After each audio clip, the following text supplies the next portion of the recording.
If you could go back in time and watch any game in person, which game would you go to? It could be a World Cup final, a Champions League final, your team winning a trophy, or even just a random non-league game. My answer?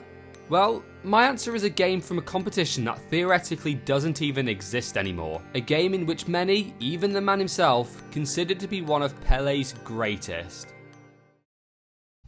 The year was 1962. Benfica had become champions of Europe for a second time after beating Real Madrid 5-3. Meanwhile, Santos became champions of South America for the first time, beating Peñarol 3-0.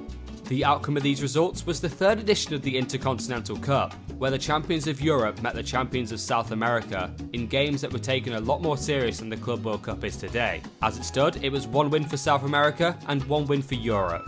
The first leg was played inside the Maracanã Stadium in Brazil, which Santos won 3-2, in which the 21-year-old Pelé scored twice. As strange as this sounds, for Benfica, this was a great outcome. When the Eagles faced Peñarol in the competition in the previous season, they won the home leg 1-0, but then lost the away leg 5-0, leading to a third match tiebreaker in South America, which they lost. So, only losing the away leg 3-2, Benfica thought a slight defeat in South America meant that they'd likely win in Portugal, and with the third match being in nearby Spain, win that game and the Intercontinental Cup. However, Pelé and Santos had other ideas. This was Pelé's first competitive match in Europe since the 1958 World Cup final, and considering he crashed out of the World Cup a few months prior due to injury, many in Europe had not seen Pelé play for a long time.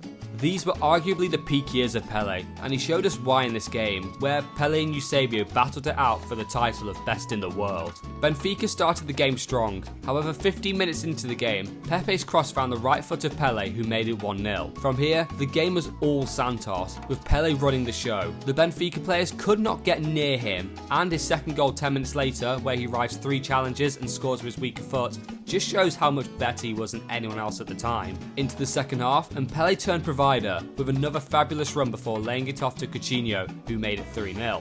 Pelé was not done there. 64 minutes in, he nutmegged Eusébio and went on another magical run, completing his hat-trick as the Estadio de Luz collectively exploded into a round of applause for the greatness they were witnessing. Pepe made it 5-0 before Santana, who himself had scored 3 goals over the 2 legs, and Eusébio scored 2 consolation goals.